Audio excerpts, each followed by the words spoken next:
नमस्कार साथियों, स्वागत है आपका हमारे YouTube channel be the brand में। मैं आशीष कुमार पटेल। आज हम लोग पढ़ने जा रहे हैं इतिहास क्लास 6 का चैप्टर नंबर 2, आंखें खाद्य संग्रह से भोजन उत्पादन तक। अभी तक हम लोगों ने जानकारी एक संक्षिप्त परिचय के रूप में जाना है कि इतिहास में जो मानव का डेवलपमेंट हुआ उसका प्रक्रम कैसा था। मानव सबसे पहले आखेटक हुआ, खाद्य संग्राहक हुआ, फिर उसके बाद भोजन उत्पादन तक का कैसे उसने सफर तय किया। अब हम लोग जानेंगे आरंभिक मानव के विषय में। आज से लगभग 50,000 या 1,00,000 वर्ष पूर्व या उससे भी पहले। आपने गौर किया जब मैं लाइन पढ़ रहा था तो मैंने क्या बोला? आज से लगभग। क्या आपके मन में विचार नहीं आया कि आज से ही क्यों? आज का मतलब क्या? आज की तारीख जो है उससे, या फिर इस महीने का जो तारीख है उससे, या फिर यह जो साल चल रहा है उससे कोई बात है? नहीं, ऐसा नहीं है। जब हम इस सदी में उत्पन्न हुए, इस सदी में जब हम इंटर हुए, तब उस सदी का जो सन था वहां से इसकी शुरुआत होती है। जैसे जब यह 21वीं सदी चल रही है, इसका मतलब इसकी जो गणना होगी वह 2000वें सन से प्रारंभ होगी। इसी प्रकार अगर जब हम 22वीं सदी में जाएंगे, किसमें? 22वीं सदी में, तो इसकी गणना कब से होगी? 3000वें सन से। किससे? 3000वें सन से। इसका मतलब यही हुआ है आज से लगभग 50,000 या 1,00,000 वर्ष पूर्व। आज से 50,000 या 1,00,000 वर्ष पूर्व प्राइमेट्स, नर मानव जिसको कहा जाता है, वानर का जन्म हुआ, जो मानव के समान थे, वह वृक्षों पर रहते हैं। तो आप में एक क्वेश्चन उठा होगा, प्राइमेट्स कौन होते हैं? आइए जानते हैं प्राइमेट्स कौन होते हैं। प्राइमेट्स एक मानव के समान ही वानर थे, जिनमें लंगूर, बंदर, वन मानुष या इसी तरह के कई स्तनधारियों को रखा जाता था। इनका जो विकास हुआ था वह आज से 80 लाख वर्ष पूर्व, कितने? 80 लाख वर्ष पूर्व पूर्वी अफ्रीका में हुआ था। पूर्वी अफ्रीका में इनका निवास स्थान था। अब हम जानते हैं आरंभिक मानव के खानाबदोश होने का कारण क्या था। जब मानव उत्पन्न हुआ तो वह जंगल में निवास करता था, उसका डेवलपमेंट नहीं हुआ था, वह 4 पैरों पे चलता था, वह अंगूठे से ना तो किसी वस्तु को पकड़ पाता था और ना ही खा पाता था। वह पेड़ों पर इधर उधर छलांग लगाता था, एक जानवरी प्रवृत्ति के अनुसार अपना जीवन वहन करता था। अब जब आरंभिक मानव ने अपना विकास प्रारंभ किया तो वह एक खानाबदोश की तरह जीवित था। खानाबदोश किसे कहते हैं? खानाबदोश अर्थात अपना भोजन ढूंढने के लिए वह इधर उधर भटकता था। अर्थात इधर उधर भटकना ही क्या कहलाता है? खानाबदोश का जीवन, इधर उधर भटकना। ये तो उसके खानाबदोश होने का कारण क्या था?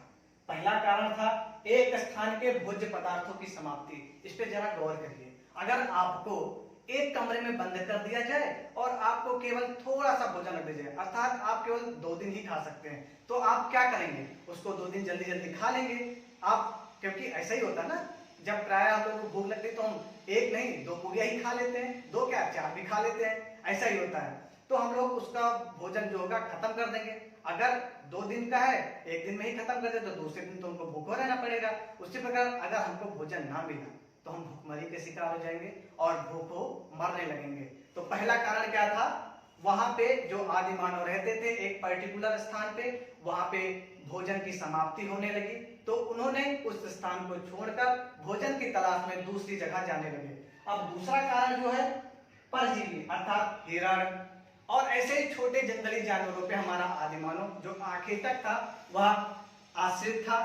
जब वह जो हिरण या फिर छोटे जानवर जो थे वह एक स्थान से दूसरे स्थान पर चारा की तलाश में जाने लगे, तो वह आदि मानव जो था उनके पीछे पीछे भी जाने लगा। क्यों? क्योंकि वह आश्रित था उनके ऊपर, उसी के ऊपर उसका जीवन चलता था।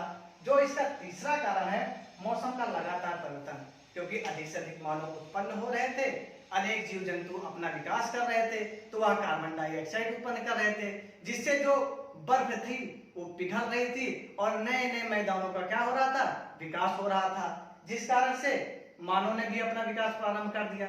यह एक कारण हो गया। तीसरा और चौथा कारण, जब आदि मानव बसा तो उन्हीं स्थानों पे बसा जहां उसको अनुकूल भौगोलिक वातावरण प्राप्त हुआ। जैसे उनको खाने के लिए भोजन, क्या भोजन, पीने के लिए पानी, बचाव के लिए सुरक्षित स्थान, कि उनको जंगली जानवर मार ना पाए।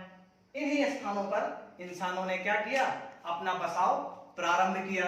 अब हम जानते हैं आरंभिक मानव जो था वह किन प्रकार के हथियारों का उपयोग करता था, जिससे वह शिकार भी करता था और अपने परिधान के रूप में जानवरों के खालों का उपयोग भी कर लेता था। कुछ हमने दो चित्रों का ड्रा किया है, दो चित्र बनाए हुए हैं। तो इसमें जो पहला चित्र है ये थोड़ा देखिए नुकीला है, नुकीला है और ये भौरी आकृति का है। देखिए भौरी आकृति का बेडोल है और नुकीला भी है। इसका उपयोग आदि मानव जो था वह शिकार को मारने में करता था, और क्योंकि मानव कंदमूल, फल, जड़ आदि भी खाता था तो उसको खोद के निकालने में भी इसका उपयोग करता था। और जो दूसरा इस साइड बना हुआ है ये चित्र, यह एक वस्त्र सिलने का यंत्र है। अर्थात इस पत्थर का उपयोग मानव खाल से बने वस्त्रों को सिलने में करता था। ठीक है। अब जब मानव ने इतना विकास कर लिया तब आप मानव जो है वह आखेटक की श्रेणी से खाद्य संग्रह की श्रेणी में जाने लगा। तो अब हम जानेंगे कि हमारा जो आदि मानव था उसने अपने रहने के स्थान का निर्धारण किस प्रकार किया। अगर आपसे पूछा जाए आप किस स्थान को चुनेंगे एज ए लिविंग रूम या रहने के स्थान के रूप में?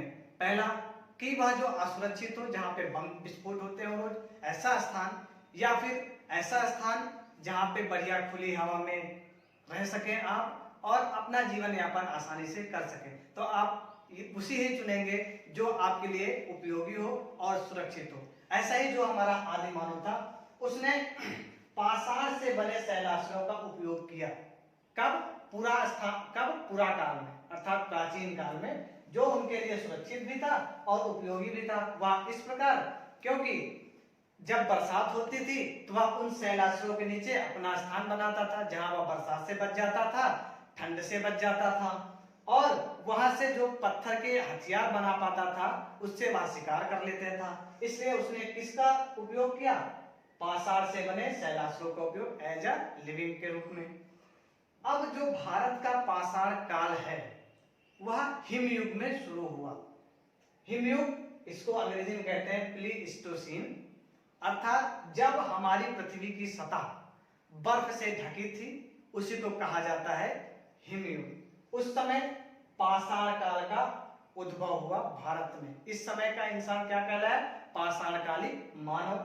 अब जानते हैं पहले पुरा स्थान क्या होते हैं। पुरा स्थान ऐसे होते हैं जहां पर आदि मानव रहा करते थे, हथियार बनाए थे, उनका उपयोग किया तथा वहीं पे छोड़ के चले गए, मृत्यु हो गई या उस स्थान को छोड़ दिया, लेकिन आज भी उनके अवशेष हमको प्राप्त होते हैं। उसे क्या कहते हैं? पुरा स्थान। अब हम जानते हैं पाषाण काल क्या होता है। पाषाण युग, पाषाण का अर्थ होता है पत्थर, काल का अर्थ होता है समय।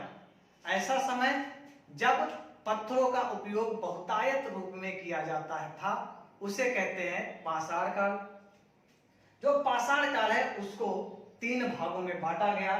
पहला है पुरा पाषाण काल, अर्थात प्राचीन काल के जो तत्व थे उनके आधार पे इसको पुरा पाषाण काल कहा गया। इसमें जो हथियार मिले थे वह भौरी आकृति में मिले थे। अभी इसके विषय में हम पूरा विस्तृत से जानकारी प्राप्त करेंगे, परिचय अभी जान लीजिए। फिर दूसरा जो काल था उसे कहा गया मध्य पाषाण काल, अर्थात इसमें जो हथियार बनाए गए, जो पत्थर के हथियार औजार बनाए गए, उनका जो आकृति थी उनकी आकृति थोड़ी सी छोटी हुई किसके मुकाबले? पुरा पाषाण के मुकाबले। और जब नव पाषाण काल आया तो इस समय जो हथियार थे बहुत पालिशदार और बहुत छोटे हो गए थे। अब पुरा पाषाण का जो कालखंड है वह 20 लाख वर्ष पूर्व से 12,000 वर्ष पूर्व तक का समय क्या कहलाया? पूरा पाषाण काल कहलाया। पाषाण काल का लगभग 99% भाग पूरा पाषाण काल के अंतर्गत ही व्यतीत हुआ। ऐसा क्यों? क्योंकि जो पूरा पाषाणिक मानव था वह इसी काल में अपना सारा जीवन व्यतीत किया। फिर उसके बाद ही कहीं जब आग की खोज हुई तब वह अपना विकास का प्रक्रम चालू कर पाया। पूरा पाषाण काल को 3 भागों में बांटा गया। पहला भाग क्या कहलाया? निम्न पूरा पाषाण काल। इसके जो हथियार थे वह बहुत ही बेकार क्वालिटी, अर्थात कह सकते हो बहुत बड़े थे, और जो थे इनकी जो नुकीलापन था वो थोड़ा कम था। और मध्य पूरा पाषाण काल में थोड़ा सा जो औजार थे छोटे हुए, बाकी कोई कोई परिवर्तन ज्यादा नहीं है। मध्य पाषाण काल हो गया। फिर इसी का जो तीसरा भाग आया वह उच्च पूरा पाषाण काल था। इस समय जो हथियार थे, अभी मैंने जो चित्र बनाया था उस प्रकार के हो गए थे। कैसे? थोड़ा सा और छोटे, एक नेक्स्ट लेवल के। अब जब यह पूरा पाषाण काल का विभाजन किया गया तो ये हुआ। फिर मध्य पाषाण काल आया। मध्य पाषाण काल में जो पूरा जीवन, मध्य पाषाण काल और नव पाषाण काल केवल 1% भाग ही है भारतीय पाषाण काल का। मध्य पाषाण काल में जो हथियार या औजार थे वो थोड़ा और छोटे हुए, और नव पाषाण काल में हथियार जो थे या औजार, इसमें क्या हुआ कि पॉलिश आ गई, हंसिया हो गए और बहुत सारी चीजें, हाथ में पकड़ी जाने वाली कुल्हाड़ी आदि, हथेदार, इन सब का प्रयोग होने लगा। अब हम लोग बात करते हैं पूरा पाषाण काल के विषय में विस्तृत रूप में जानकारी प्राप्त करते हैं। पूरा पाषाण क्या है? पूरा पाषाण काल, पूरा अर्थात प्राचीन, पाषाण अर्थात पत्थर, काल अर्थात समय।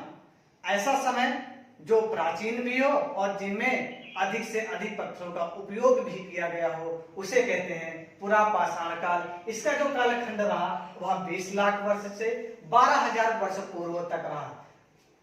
पहला जो कंडीशन था इसमें, जो मानव था वह खुले आसमान के नीचे निवास करता था। कहां? खुले आसमान के नीचे निवास करता था। और ऐसा मानव क्या कहलाता था? आखेटक। मैंने अभी बताया थोड़ी देर पहले, आखेटक का मानव कैसा था? आखेटक, अर्थात यह केवल शिकार पे जीवित था। आखेटक अर्थात शिकारी, ठीक है, शिकारी था यहाँ का जीवन। और यह जो मानव था, अर्थात पूरा पाषाण काल का जो मानव था वह कच्चा मांस खाता था, पानी पीता था और कंदमूल फल का भी उपयोग करता था एज अ फूड के रूप में। खानाबदोश और गुफाओं में निवास करता था, क्योंकि अब का मानव जो था वह विकास ज्यादा नहीं किया था, इसलिए वह अपने भोजन के तलाश में खानाबदोशी जीवन व्यतीत करता था। अभी मैंने कुछ कंडीशंस बताए थे, जो 4 कारण थे जिस कारण इस समय का मानव जो था वह खानाबदोशी था। गुफाओं में निवास इसलिए करता था क्योंकि उसके अनुरूप वहां का जो वातावरण था वह था। हथियार या औजार जो इस समय के थे वह बड़े थे और भौरी आकृति के थे। कुछ इस प्रकार का मान लीजिए, ऐसे थे, कुछ ऐसे। ये हथियार थे, थोड़ा कम नुकीले थे लेकिन ऐसे ही। और सबसे पहले जो भारतीय पुरातात्विक खोजें हुई उसमें जो रॉबर्ट ब्रूसफुट थे, उन्होंने पहली बार हाथ की कुल्हाड़ी का जो साक्ष्य है वो प्राप्त किया था पल्लवरम से। ठीक है, कहां से? पल्लवरम से फर्स्ट टाइम प्राप्त किया। उसके बाद 1935 में इतिहासकार डी टेरा तथा पीटरसन ने शिवालिक पहाड़ियों या श्रेणियों से पाषाण काल के साक्ष्य प्राप्त किए थे। जो चित्रकला है इस समय थोड़ा छिटपुट रूप में दिखाई देने लगी। इसका साक्ष्य हमें कहां से मिलता है? भीमबेटका, जो कि मध्य प्रदेश के रायसेन जिला में है। यहाँ से चित्रकारी के प्रमाण मिलते हैं। और जो पत्थर के साथ हड्डी का उपयोग मूर्ति बनाने में प्रयोग किया गया, जिसका साक्ष्य हमें लोहदानाला जो कि मिर्जापुर के पास है वहां पर मिलते हैं। यहीं से पशुओं के अवशेष भी मिलते हैं। मिर्जापुर से झुंड में रहने वाले पूरा पाषाण काल के मानवों का साक्ष्य भी प्राप्त होता है। इससे यह सिद्ध होता है कि उस समय का मानव, जो पूरा पाषाण कालिक मानव था, वह झुंड में शिकार करने लगा था और झुंड में रहने लगा था। फिर एक नेवासा स्थान है, नेवासा जो कि महाराष्ट्र में है, वहां से कुल्हाड़ी, खुरचनी और बेधक उसे कहते हैं बेधने वाला, अर्थात चौंकने वाला कह लीजिए, अंग्रेजी में पिंच करने वाला मिला। और इस प्रकार हमारा जो पूरा पाषाण काल होता है इसका समापन होता है। अब हम लोग बात करेंगे मध्य पाषाण काल के विषय में। मध्य पाषाण काल का जो कालखंड था वह 12,000 व 10,000 के अंतर्गत माना जाता है। भारत में मध्य पाषाण काल की जो सर्वप्रथम जानकारी थी वह C.L. कार्लाइल, जिन्होंने 1867 में विंध्य के क्षेत्र से लघु पाषाण के उपकरण खोजे थे। विंध्य का क्षेत्र कहाँ है? यहाँ पर विंध्य की पहाड़ियां, यहीं से लघु पाषाण जो औजार थे उनकी खुदाई में जानकारी प्राप्त हुई। इस समय का जो मानव था वह खाद्य संग्राहक हो गया था, क्योंकि इस समय जो मानव था वह समूह में रहना प्रारंभ कर दिया था, जानवरों को पालना शुरू कर दिया था। इसी समय पे जो कुत्ते को पालतू बनाया गया, इसी समय बनाया गया। सर्वप्रथम भारत में जो अस्थि पंजर के साक्ष्य प्राप्त होते हैं इसी काल से प्राप्त होते हैं। पदार्थों का जो संग्रह करने की प्रवृत्ति थी इस समय मानव में आ गई, जिस कारण से इंसानों को क्या कहा जाने लगा? खाद्य संग्राहक। इस समय का मानव शिकार तो करता ही था, साथ ही साथ मछली भी पकड़ने लगा और खाद्य पदार्थ जंगल से इकट्ठा करने लगा। यह था खाद्य संग्राहक से उत्पादक तक का सफर, जो कि खाद्य संग्राहक हो गया। अब मानो अब बात करते हैं हम लोग मध्य पाषाणकालीन स्थलों के विषय में। कौन से? मध्य पाषाणकालीन स्थलों के विषय में सर्वप्रथम बागोर की बात करते हैं। बागोर से मकान बनाने के प्राचीनतम साक्ष्य मिले हैं। अब हमको विचार करना चाहिए, मध्य पाषाण और नवपाषाण काल का जो जीवन था वह केवल 1% ही था, अर्थात इस समय जो मानव था उसके अंदर विकास की भावना बहुत तेजी से उभर रही थी। अब मानव झुंड में रहने लगा, इसलिए यहाँ से बागौर से मकान बनाने के प्राचीनतम साक्ष्य भी मिलते हैं। और यूपी का जो चौपानी सराय नाहर राय है, अर्थात एक स्थान है जो कि पुरातात्विक अवशेषों के लिए जानकारी प्राप्त होती है वहां से। यहाँ से मिट्टी के बर्तन के साक्ष्य प्राप्त होते हैं। और तीसरा जो स्थान है वह है बगही खोर, जहां से हस्तनिर्मित मृतभांड अर्थात हाथ से बने हुए मिट्टी के बर्तन और पालतू जानवरों के साक्ष्य प्राप्त होते हैं। ऐसा रहा हमारा मेसोलिथिक काल अर्थात मध्यकालीन काल। अब हम बात करेंगे नवपाषाण काल के विषय में। नवपाषाण काल का जो कालखंड था वह 10,000 वर्ष पूर्व का था। नवपाषाण का अर्थ होता है नियो से निकला है नवपाषाण। नवपाषाण का आल का अर्थ होता है नया पाषाण का, अर्थात इस समय के जो हथियार थे वो पॉलिशदार थे और बहुत ही धारदार थे। नवपाषाण काल का जो सर्वप्रथम उपयोग किया था जॉन लुबार्ट ने किया। किसने किया था? जॉन लुबार्ट ने। गार्डन चाइल्ड ने इस काल का नामकरण जो किया था वह क्रांति काल के नाम से किया था। इसका जो भारत में खोज का जो श्रेय जाता है वह डॉक्टर प्राइमरोज को जाता है, जिन्होंने 1842 ईस्वी में कर्नाटक के लिंगसुगुर नामक स्थान से इस समय के उपकरणों की खोज की थी। बाद में 1860 में ला मसूरिये ने इस काल के प्रस्तर उपकरण जो कि यूपी के टोंच नदी घाटी से प्राप्त किए, इनको श्रेय जाता है। इस समय का जो मानव था वह बस्ती बना के रहने लगा। क्यों बस्ती बना के रहने लगा? क्योंकि मध्यकाल तक जो मानव था वह झुंड बना के शिकार करने लगा। उनकी अपनी एक भाषा का प्रचलन हो गया और धीरे धीरे उन्होंने खाद्य संग्राहक से भोजन उत्पादन तक का सफर तय कर लिया था। अब लोग जो थे क्या करने लगे? झुंड बनाकर गांव बस्ती इस जगहों पे रहने लगे।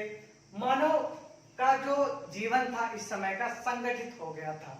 मानव ने अपनी नई नई बस्तियां बनाना प्रारंभ कर दिया। अब हम जानते हैं जो बस्ती का प्रारंभिक जो स्वरूप था, कहां से साक्ष्य मिलता है हमको? मेहरगढ़ जो कि पाकिस्तान में स्थित है, वहां से प्राचीनतम बस्ती जो कि 7,000 वर्ष पूर्व मानी जाती है वहां से प्राप्त हुए। यहीं से कृषि के प्राचीनतम साक्ष्य भी मिले, क्योंकि अगर इंसान पशुपालक बनेगा और बस्ती में रहेगा तो ऑब्वियसली सी बात, साधारण सी बात है कि वह कृषि जरूर करेगा। और कोल्ढीवा जो कि प्रयाग में स्थित है, यहाँ से चावल या धान के प्राचीनतम साक्ष्य मिले हैं। साथ ही साथ जो कश्मीर है, कश्मीर में 2 स्थान जो नवपाषाण काल के बहुत ही महत्वपूर्ण है, क्योंकि इस समय का जो इंसान था यहाँ का वह गर्तावास में रहता था। गर्त आवास अर्थात नीचे, गर्त का अर्थ होता है नीचे, आवास अर्थात होता है रहने का स्थान। ऐसे लोग नीचे बनी गुफाओं में रहा करता था या वहां पे घर बना के रहते था। रहता था, वह सीढ़ियां बनाता था ऊपर आने के लिए। इसी के बाद जो छपरा है, छपरा जिले का चिरांद स्थान, वहां पे भी गर्ता आवास मिले हैं। फिर कांच की चूड़ियों का जो प्रमाण मिलता है वह कालीबंगा से मिलता है। और कोल्डिहिवा के विषय में बता दिया हमने। मदहा, मद महदहा एक स्थान जो कि यूपी में है, वहां से भी धान या चावल के साक्ष्य मिलते हैं। नेवासा, नेवासा जो दक्कन का पठार है, वहां से सूती वस्त्र के साक्ष्य मिलते हैं। दक्षिण में पय्यमपल्ली से कपड़े के साक्ष्य प्राप्त होते हैं। इस प्रकार हमने जाना कैसे हमारा मानव आखिर तक से खाद्य संग्राहक बना, खाद्य संग्राहक से भोजन उत्पादक कैसे बना। अब हम लोग जानेंगे इस पाठ के कुछ महत्वपूर्ण तथ्यों को जो अभी आगे बताएंगे। इस काल में सर्वप्रथम जो नवपाषाण काल है, इसमें पहिए का आविष्कार हुआ था। पहिए का आविष्कार किस रूप में किया गया? सर्वप्रथम किया गया चाक के रूप में, जहां पे आज के कुम्हार जो हो गए, ये सारे लोग क्या करते हैं, अपना बर्तन मिट्टी के बनाते हैं। जैसा कि हमने आपसे वादा कर रखा है कि हम आपको कुछ क्वालिटी मटेरियल्स देंगे, वह क्वालिटी मटेरियल्स लिखा हुआ हम बताते हैं आपको। ताम्रपाषाण काल के विषय में। ताम्रपाषाण काल का उद्भव नवपाषाण काल के बाद के समय को कहा जाता है। उसी समय तांबे का खोज सर्वप्रथम किया गया। पत्थर तथा तांबे से बने होने के कारण इस समय की जो वस्तुएं थी पत्थर और तांबे की बनी थी, इस कारण इस काल को कहा गया ताम्रपाषाण काल, या अंग्रेजी में कैल्कोलिथिक काल। इस समय के जो प्रमुख स्थान थे गिलुंद और आहार थे। आरजे जो कि राजस्थान में है, राजस्थान का शॉर्ट फॉर्म ही आरजे। आरजे कोई वो नहीं रेडियो जॉकी नहीं, ये राजस्थान के लिए आरजे लिखा है। अब कुछ प्रमुख स्थानों के विषय में बात करेंगे जो पूरा स्थान है, अर्थात प्राचीन काल के साक्ष्य वहां से प्राप्त होते हैं। सबसे पहले दायमाबाद की बात करते हैं जो कि महाराष्ट्र से रिलेटेड है। वहां से 4 वस्तुएं जो कि तांबे की बनी हुई हैं वह प्राप्त हुई हैं। पहला रथ चलाता हुआ मानव, हाथी, सांड, व चौथी वस्तु है गैंडे की आकृति। कैथा जो कि मध्य प्रदेश में अगला स्थान है, वहां से 29 कंगन जो कि तांबे से बने हुए हैं वो प्राप्त हुए हैं, तथा यहां से एक अद्वितीय ढंग की कुल्हाड़ी भी प्राप्त हुई है। हम आपको पूरा पाषाण काल में एक चीज बताना भूल गए थे, वह थी आग की खोज। उस काल की सबसे महत्वपूर्ण जो घटना थी वह थी आग की खोज। आग की खोज पूरा पाषाण काल में हुआ।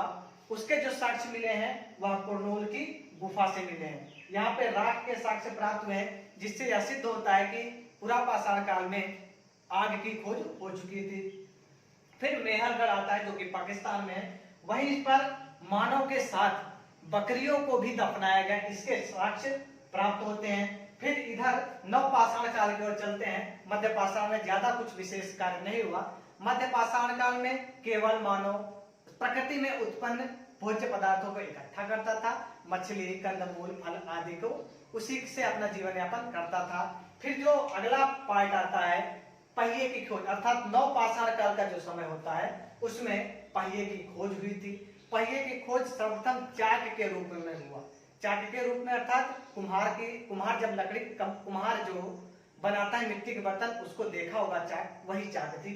फिर धीरे धीरे उसका जो विस्तार होता गया, फिर लकड़ी के पहिए बनाए गए, सामान को ढोया गया, फिर धीरे धीरे बैलगाड़ी का प्रचलन शुरू हो गया। आगे बात करते हैं दार्जिलिंग हेडिंग। यह चीन व म्यांमार के रास्ते में ब्रह्मपुत्र नदी घाटी पहाड़ी पर स्थित एक ऐसा स्थान नवपाषाण काल का है जहां खरल व मूसल जैसे पत्थरों के उपकरण प्राप्त होते हैं।